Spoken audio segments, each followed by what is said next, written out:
Olá, pessoal do cursinho preparatório para o pré-ENEM, professor José Bispo. Tudo bem com vocês? Prazer imenso dizer que estou muito feliz, como vocês puderam acompanhar nos últimos dias, o governo começou a disponibilizar vacina para nós professores e profissionais da educação, então isso já é uma boa notícia. E dizer que estou muito confiante, como eu já havia dito em aulas passadas, que a gente retorne em agosto de forma presencial.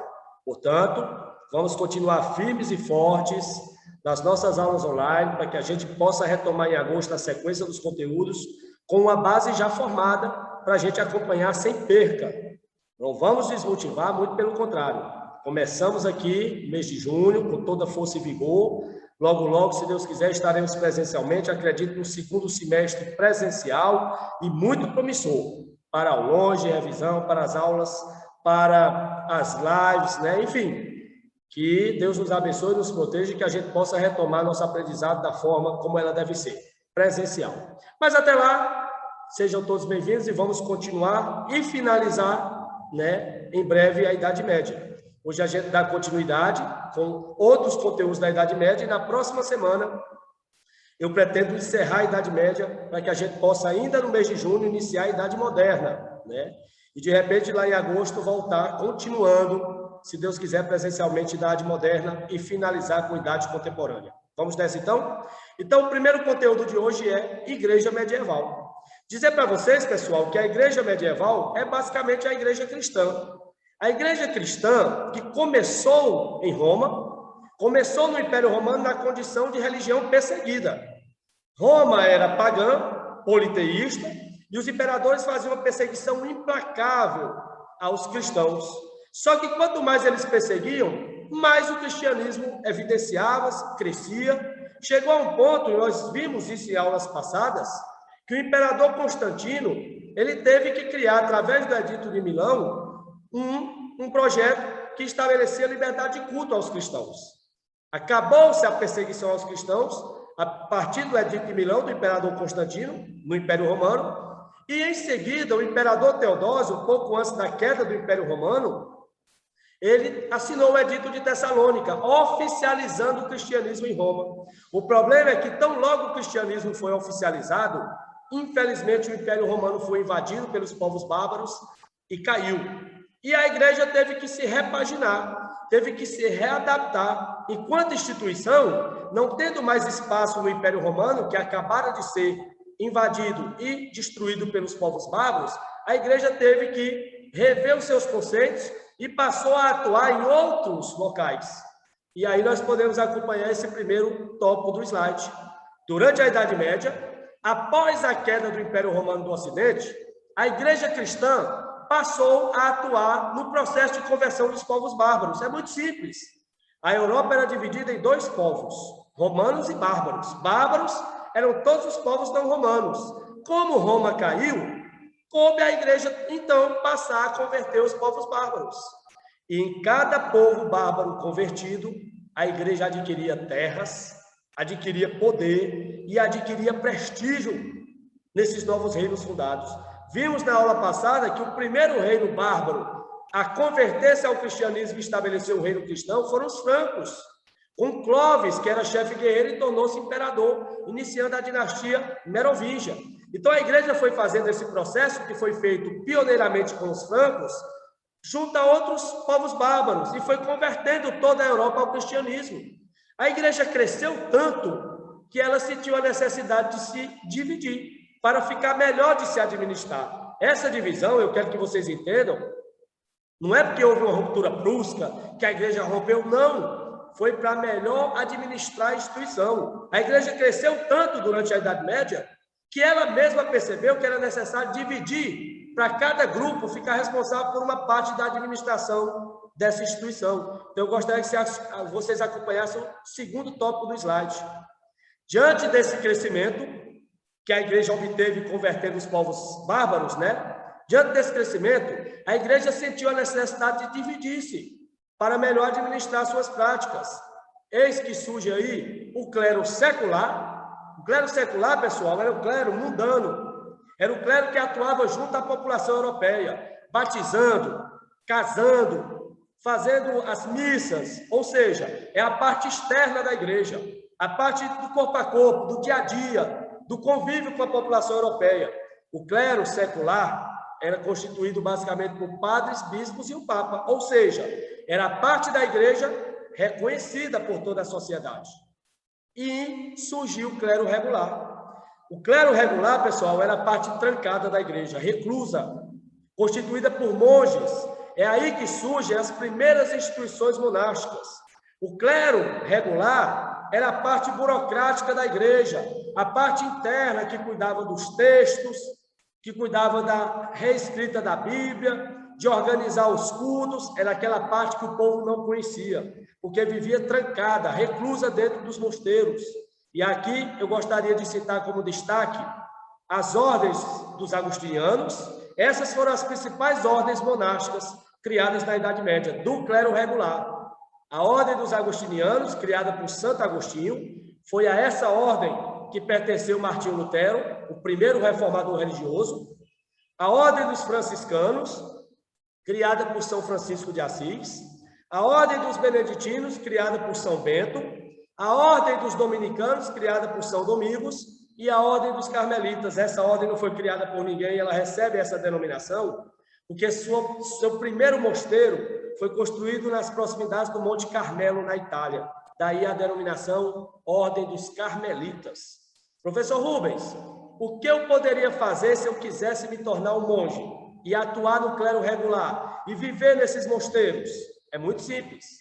Se você descobrisse a vocação pelo monastério, para tornar-se um monge e participar do clero regular, você tinha que procurar um mosteiro, manifestar seu desejo de ingressar à ordem monástica e você tinha que fazer votos de pobreza, de castidade e de caridade. Em que consistia o voto de pobreza? Você ia viver de doações. As ordens monásticas medievais, pessoal, elas eram chamadas de ordens mendicantes, porque os monges viviam como mendigos, viviam do que o povo dava, dos donativos. Esse era o voto de pobreza. Tinha o voto de castidade.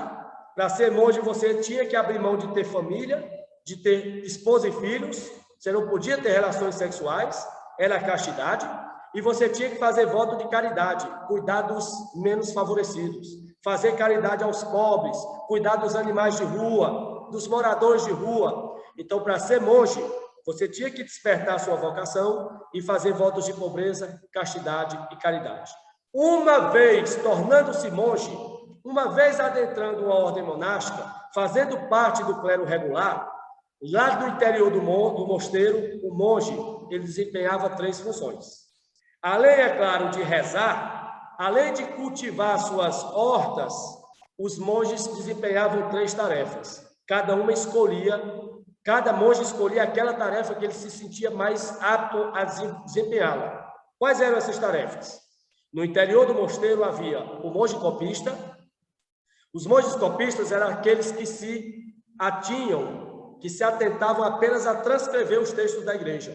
Eram os copistas que faziam o trabalho mecânico de copiar. Por exemplo, a Bíblia. Naquele tempo não havia imprensa.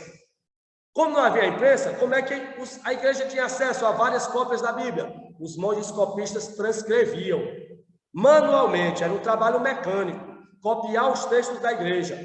Tinha os monges pedagogos, que eram aqueles que davam aula para formar os padres, os sacerdotes. Quero lembrar que na Idade Média não haviam seminários para a formação dos sacerdotes. Então, quem instruía os jovens para o sacerdócio eram os monges pedagogos. Eram eles que davam aula para formar os padres. E havia os monges filósofos, que eram os monges que criavam as ideias da igreja, as doutrinas, os textos, os cânticos. E aí eu gostaria de frisar 2 monges. Os grandes nomes da igreja medieval foram monges filósofos. Santo Agostinho, criador da ordem agostiniana, ele é o criador de uma ordem monástica. Essa ordem, repito, é a ordem da qual Lutero fazia parte. E o Santo Agostinho, pessoal, que era um exímio intelectual, escritor, escreveu muitas obras, dentre as quais Confissões, A Cidade de Deus, Livre-Arbítrio. Santo Agostinho, no início de sua jornada, no início de sua atividade na igreja, ele defendia a fé como única fonte de salvação. Para ele não era necessário mais nada, bastava ter fé e ganharia o reino dos céus. Agora, a fé de verdade, a fé pela conversão, pelo arrependimento. E ele defendia também no início de sua vida religiosa a predestinação. Só que ele mudou essa filosofia. No fim de sua vida, ele passou a defender o livre-arbítrio. Ou seja, que Deus dá a cada um de nós o direito de escolher entre o bem e o mal. Já o São Tomás de Aquino, que escreveu a Suma Teológica, pessoal, é um compêndio de 40 livros, com a essência da igreja, com a essência da teologia medieval. O São Tomás de Aquino, ele defendia a fé e as boas obras para a obtenção da salvação. Para ele, a fé unicamente não bastava, ela tinha que ser acompanhada de boas obras. E ele defendia também o livre-arbítrio, sempre defendeu o livre-arbítrio, ao contrário de Santo Agostinho, que começou na predestinação e mudou sua opinião para o livre-arbítrio. São Tomás de Aquino sempre defendeu o livre-arbítrio. E São Tomás de Aquino é o criador da doutrina, da filosofia escolástica, onde ele tentava unir fé e razão. Eu explico. Santo Agostinho não teve tanto problema nessa questão de fé e razão, porque Santo Agostinho era do início da Idade Média, mas São Tomás de Aquino já é do final da Idade Média, já é do período em que a ciência ela começa a despertar. E ele teve que criar uma doutrina, a escolástica, tentando conciliar a fé com a razão, com a ciência. Essa doutrina que tentava conciliar fé e razão era a escolástica. Para combater os crimes de heresia, em 1231, o Papa Gregório IX criou os tribunais do Santo Ofício. Ou seja, professor, o que era uma heresia? Qualquer crime praticado contra a fé católica. Poderia ser em ato ou em pensamento. Nós falamos que o Império Bizantino, por exemplo, houveram duas heresias, o monofisismo e a iconoclastia. Então, toda vez que você falava ou defendia uma ideia diferente da que a igreja afirmava, diferente dos dogmas, dos preceitos da igreja, você estava praticando o crime de heresia, você era um herege. E para combater esses hereges, para combater esses atos de heresia, em 1231, o então Papa Gregório IX criou os tribunais do Santo Ofício, os tribunais da Inquisição. Qual a função desses tribunais? Julgar aqueles que praticavam crimes de heresia. Esse tribunal ele era composto exclusivamente por membros da igreja. E uma vez acusado no tribunal, você tinha direito de ir lá se defender. Era você mesmo que fazia a sua autodefesa. Aos condenados no tribunal, aqueles que não convenciam os membros do tribunal de sua inocência, os crimes eram punidos com duas práticas principais. Para os crimes mais brandos, para as heresias mais brandas, o crime era de menor proporção, era a excomunhão. Você era excomungado, você era expulso de qualquer atividade relacionada à igreja. Esse era o crime mais brando, porque o crime mais pesado, ele tinha também uma punição mais pesada. Era o auto de fé, quando você era condenado a ser queimado vivo em praça pública. E aí eu gostaria que vocês vissem essa imagem do slide. Essa é uma prática do auto de fé. Você era queimado vivo pela igreja pelo crime de heresia em praça pública para servir de exemplo para que outros não praticassem heresias como a sua. Ok? Tudo bem? E, obviamente, se tratando de igreja medieval, a gente tem que falar das cruzadas. Todos sabemos que existe a Terra Santa, Jerusalém. A Terra Santa, pessoal, Jerusalém, é uma cidade sagrada para 3 religiões. É uma cidade sagrada para os cristãos, porque lá Cristo viveu sua paixão, foi preso, foi açoitado, foi crucificado e foi colocado no Santo Sepulcro. Foi sepultado. Foi lá que Cristo ressuscitou. Então, Jerusalém é uma terra sagrada para os cristãos. É também uma cidade sagrada para os judeus, porque lá está o grande símbolo dos judeus, do judaísmo, que é o Muro das Lamentações, que é o que restou do Templo de Salomão, o Templo de Jerusalém, é um lugar de peregrinação dos judeus, e também é uma cidade sagrada dos islâmicos, porque foi lá que morreu o profeta islâmico Maomé. Então, Jerusalém sempre foi uma cidade visitada por 3 povos, cristãos, judeus e islâmicos, e disputada por 3 povos. É uma cidade sagrada de 3 religiões, as 3 principais religiões monoteístas. O fato é que em 1095, a igreja recebeu a notícia lá na Europa de que os árabes haviam invadido Jerusalém, estavam depredando os locais sagrados do cristianismo e impedindo a peregrinação de cristãos para a região. É a hora da igreja agir. A igreja não podia permitir que os árabes continuassem destruindo os locais sagrados do cristianismo em Jerusalém. A igreja não podia permitir que os árabes continuassem a impedir a peregrinação de cristãos para Jerusalém. Então o Papa Urbano II, em 1095, convocou o Concílio de Clermont. O concílio é uma reunião da cristandade, uma reunião da Igreja Católica. Esse concílio, essa reunião dos membros da Igreja Católica em 1095, ocorreu na cidade de Clermont, na França. E o Papa Urbano II usou essa reunião para tratar desse assunto, dessa problemática, de que os árabes estavam ocupando Jerusalém, destruindo os locais sagrados do cristianismo. Era a hora da igreja reagir. A igreja não poderia deixar isso em vão. Então, decide-se no Concílio de Clermont que a igreja vai organizar as cruzadas. Ou seja, a igreja organizaria exércitos cristãos na Europa que marchariam até Jerusalém para combater contra os árabes que estavam lá na cidade. A ideia era expulsar os árabes de Jerusalém, reconquistar o direito de peregrinar para a cidade e impedir que os árabes continuassem a destruir os locais sagrados do cristianismo. Então, vamos ler o segundo tópico? As cruzadas foram guerras religiosas, travadas entre cristãos e árabes pela Terra Santa, por Jerusalém. Partiram da Europa milhares de cristãos para combater contra os árabes lá na Terra Santa. No total, foram organizadas 10 cruzadas. Foram 10 tentativas de vencer os árabes lá em Jerusalém e recuperar o direito de peregrinar à Terra Santa. Dessas 10 cruzadas, 8 foram oficiais. As cruzadas oficiais, pessoal, eram aquelas que tinham participação de reis, de senhores feudais, e 2 extraoficiais, a cruzada das crianças e a cruzada dos mendigos.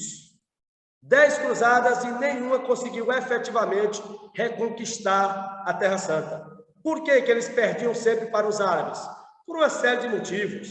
O exército cristão era despreparado, eram pessoas comuns, sem treinamento, não sabiam lutar, não tinham coesão de idioma, porque falavam línguas diferentes, eram pessoas de várias áreas da Europa. Outra coisa, a viagem, o deslocamento da Europa até o Oriente, a pé, em embarcações, às vezes, era demorado, cansativo. Então, esses exércitos cristãos, eles já chegavam lá no Oriente debilitados, frágeis, cansados, fadigados, e aí eram facilmente vencidos. O fato, pessoal, é que as cruzadas, do ponto de vista militar e religioso, fracassaram. Não conseguiram vencer os árabes de Jerusalém, do ponto de vista militar e religioso, não tiveram êxito, mas, para você ver, conseguiram êxito do ponto de vista econômico. Isso cai muito no vestibular, isso cai muito no Enem. Não esqueça, do ponto de vista militar, que era vencer os árabes, fracasso. Do ponto de vista religioso, que era reconquistar o direito de peregrinar à Terra Santa, fracassaram. Mas do ponto de vista econômico, que eles não era nem o interesse deles, não era nem a prioridade, mas foi a consequência positiva das cruzadas. Elas permitiram a reabertura de antigas rotas comerciais entre a Europa e o Oriente. Então, elas foram fundamentais para o processo do renascimento comercial e urbano da Europa. Graças às cruzadas, vai acabar o feudalismo, vão ressurgir as cidades, vão ressurgir as feiras livres, o comércio, vai surgir uma nova classe, que é a classe burguesa, a classe de comerciantes. Vai começar a se intensificar o comércio de especiarias entre a Europa e o Oriente. Então, perceba um detalhe: do ponto de vista militar, não houve êxito. Do ponto de vista religioso, não houve êxito. Mas do ponto de vista comercial, econômico, as cruzadas foram um sucesso, porque reabriram essas rotas comerciais e permitiram a volta do comércio das cidades. Gostaria que vocês observassem aí, pessoal, as rotas. das 8 cruzadas. Lembrando que eu disponibilizarei os slides no grupo para vocês, para que vocês possam fazer uma releitura depois. Todas essas rotas, percebam, pessoal, entre a Europa e a região de Jerusalém, lá no Oriente Médio, onde hoje fica Israel. Então, aí nós temos as rotas de todas as 8 cruzadas oficiais. Como eu disse, infelizmente, não obtiveram êxito do ponto de vista militar e religioso. As consequências foram econômicas, foram comerciais, né? Tudo bem. E, para a gente dar continuidade, os árabes e o islamismo, né? Quero que vocês saibam que os árabes fundaram aqui hoje a segunda maior religião do mundo, o islamismo. Só perde para o cristianismo. O cristianismo hoje tem cerca de 2 bilhões de fiéis no mundo. O islamismo tem cerca de 1 bilhão e 600 milhões de fiéis. É a segunda maior religião e está crescendo. Há quem diga que nas próximas décadas o islamismo deve ultrapassar o cristianismo em número de fiéis e assumir o papel de maior religião do mundo. Vamos conhecer um pouco dessa religião? Então, vamos lá. Os árabes, eles são, em sua maioria, islâmicos. Só que a história do povo árabe, ele tem 2 momentos. Antes e depois do profeta Maomé. Como a nossa, né? Nós temos antes e depois de Cristo. Os árabes, antes e depois do profeta. Então, vamos começar por antes do profeta Maomé. Queria que vocês acompanhassem o primeiro slide comigo. Antes de Maomé, o profeta islâmico, o grande nome do islamismo, os árabes viviam basicamente do comércio e professavam o politeísmo religioso. Eles tinham cerca de 300 deuses. Antes de Maomé, antes do nascimento do profeta, os árabes tinham cerca de 300 deuses. Eram politeístas.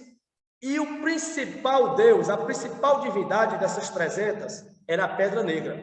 Uma pedra, supostamente um meteorito que caiu do céu. Se apropriaram dessa pedra, levaram para o Caaba, que era o principal templo dos árabes, na cidade de Meca, na Arábia Saudita. Essa cidade existe até hoje. E essa pedra ficou no centro do Caaba, no centro do templo. Era uma pedra muito visitada. O povo acreditava que ela era uma deusa. O povo acreditava que o fato de tocar na pedra curava doenças. O povo fazia pedidos à pedra e iam até o Caaba pagar promessas, deixar dinheiro sobre a pedra em sinal de gratidão pelos pedidos exigidos. O fato é que o Caaba recebia diariamente centenas e até milhares de fiéis. E todos queriam conhecer principalmente a Pedra Negra, né? Deixar lá suas oferendas. Final do dia, as autoridades religiosas fechavam o Caaba, o templo, e recolhiam todo o dinheiro. Na manhã seguinte, reabriu novamente para novas visitações. E era assim sempre. A cidade de Meca era uma grande cidade comercial, muitos comerciantes vinham de várias regiões e aproveitavam e visitavam o Caaba para ver a Pedra Negra e deixar suas oferendas. Era uma grande fonte de renda da cidade. O fato é que Maomé nasceu nesse contexto. Maomé nasceu, sim, na cidade de Meca, em 571, e Maomé, o profeta, ele tinha uma vida normal.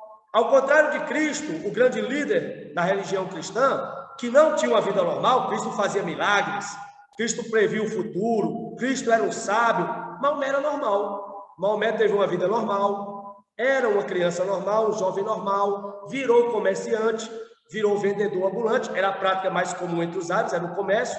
Maomé era desses comerciantes ambulantes que batiam de porta em porta, como os crediaristas hoje. O fato, pessoal, é que aos 28 anos de idade ele viu a oportunidade de mudar de vida. Quando sua prima, Khadija, ficou viúva e rica, porque herdou toda a herança do marido, Maomé imediatamente a pediu em casamento e foi aceito.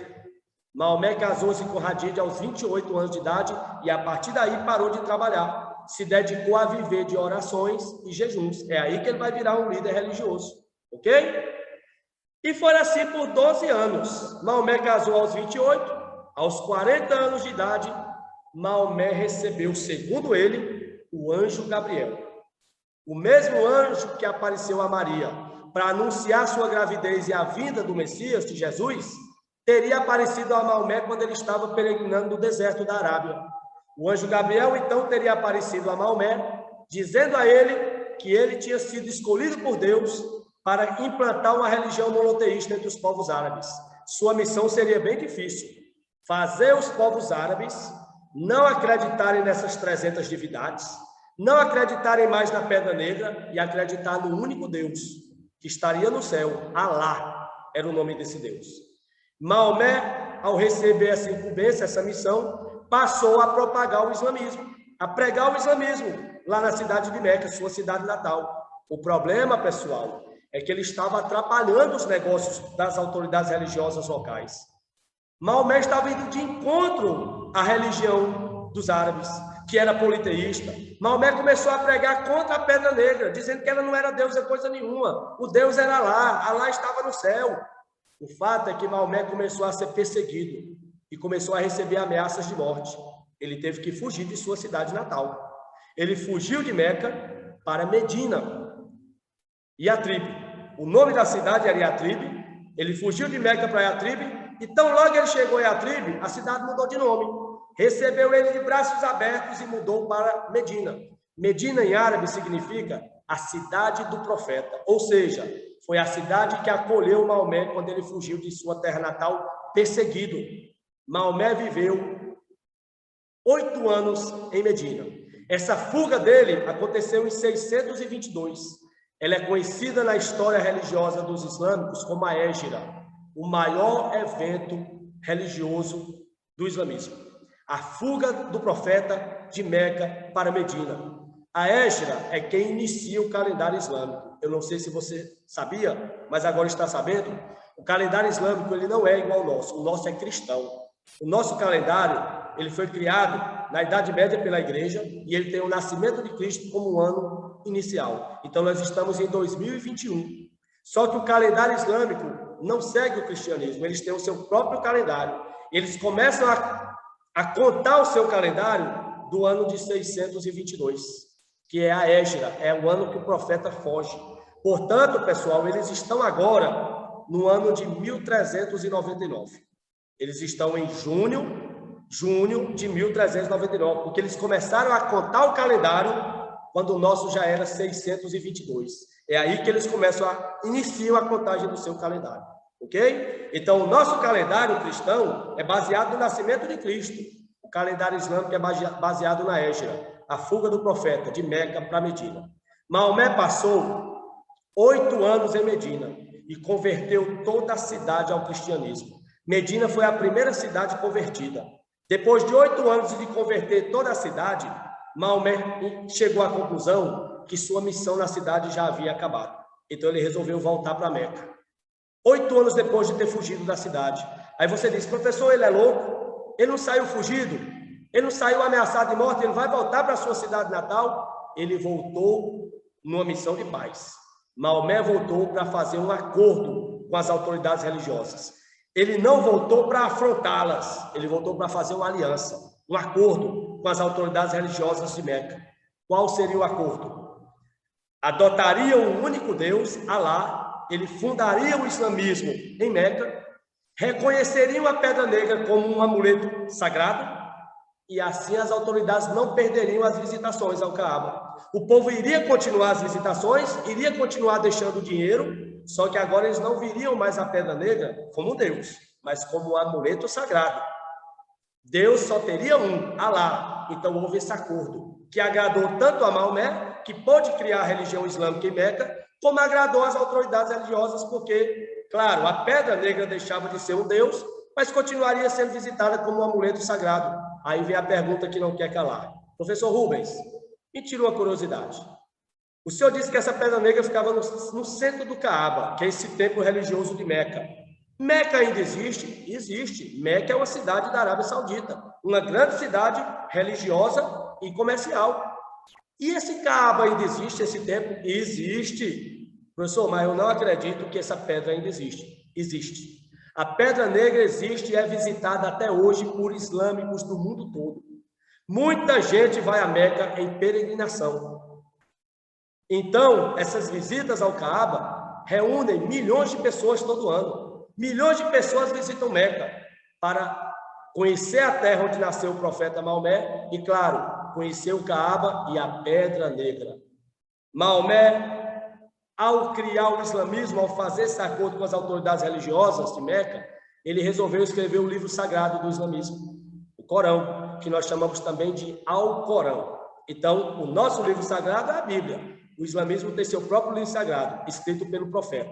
O Corão traz todas as doutrinas islâmicas, todas as regras da religião. Vou citar algumas para vocês aqui. No islamismo, é necessário orar ao menos 5 vezes ao dia, em direção a Meca, que é a cidade sagrada do islamismo, onde nasceu o profeta. Professor, quer dizer que se eu for islâmico no Brasil, eu tenho que rezar 5 vezes por dia? Sim. Em direção a Meca? Sim. E como é que eu vou saber onde é Meca? Onde o sol nasce. Meca fica no Oriente, então o sol nasce no Oriente. É só você se posicionar de frente para o sol e rezar durante 5 vezes ao dia. Pode ser qualquer horário, contanto que você pare 5 vezes e reze, isso é obrigação, isso está no Alcorão, no livro sagrado. O que mais é regra? A poligamia entre os homens. No islamismo, o homem pode ter quantas mulheres ele puder sustentar. Não é essa família monogâmica do cristianismo. No islamismo, o homem pode ter várias mulheres. É daí que surgiu o termo harém. Harém é um homem rico que constrói um palácio com muitos quartos e tem uma mulher em cada quarto. Tem várias mulheres, né? O islamismo também prega a abstinência à bebida alcoólica e carne de porco. Os islâmicos não consomem nada que tenha álcool, porque o profeta proibiu no livro sagrado. E o porco também lá é considerado um animal satânico, dotado de espíritos malignos. Portanto, a carne de porco lá é proibida entre os islâmicos. E o islâmico também tem que ser generoso e dar esmolas. O islâmico tem que ir pelo menos uma vez na vida em peregrinação à cidade de Meca. Maomé, depois de escrever tudo isso no Corão, faleceu em 632 e deixou o islamismo como elemento que unificou os povos árabes. Detalhe, após sua morte, para a gente terminar, a religião sofreu sua primeira divisão e dividiu-se em 2 correntes distintas. Os sunitas são os islâmicos mais calmos, mais flexíveis. São os islâmicos que acreditam em 2 livros sagrados, o Corão, que o profeta escreveu, e o Suna, que foi um livro escrito pelos seguidores de Maomé, depois de sua morte. O Suna é uma biografia, conta toda a história da vida do profeta, que foi escrito por seus seguidores depois de sua morte. Detalhe, por seguirem o Corão e o Suna, esse outro livro, eles são chamados de sunitas. Repito, é a corrente mais flexível, mais tranquila, mais pacífica. E existe a corrente mais radical, que são os xiitas. Os xiitas são os fanáticos, os fundamentalistas. Para eles, só o Corão é o livro que vale. Eles não aceitam o Suna, só o Corão, só o livro que o Maomé escreveu. Outro detalhe, os sunitas aceitam que qualquer pessoa que conheça o islamismo possa ser líder religioso islâmico. Já os xiitas só aceitam que sejam líderes islâmicos os descendentes de Maomé, os descendentes do profeta, que eles chamam de califas. Então, vamos novamente diferir. Os sunitas, eles acreditam em 2 livros sagrados, o Corão e o Suna. Eles aceitam que qualquer pessoa que entenda a religião islâmica possa liderar a religião islâmica. São mais flexíveis e pacíficos. Os xiitas, que são mais radicais, fundamentalistas, fanáticos, só aceitam o Corão, não aceitam o Suna, e para eles só pode liderar o islamismo os descendentes do profeta, que são chamados de califas. Por fim, o islamismo é atualmente a 2ª maior religião do planeta. Ela está chegando a atingir 1 bilhão e 700 milhões, tem pouco mais de 1 bilhão e 600 milhões de fiéis. Esse mapa aí mostra os países que já têm maioria islâmica no mundo. Se vocês puderem perceber, onde o islamismo predomina? Norte da África, Oriente Médio e parte da Ásia. Tudo bem? Então aqui nós encerramos. Muito obrigado pela participação de vocês, por estarem comigo até agora. Espero que tenham gostado e até a próxima, se Deus quiser. Forte abraço.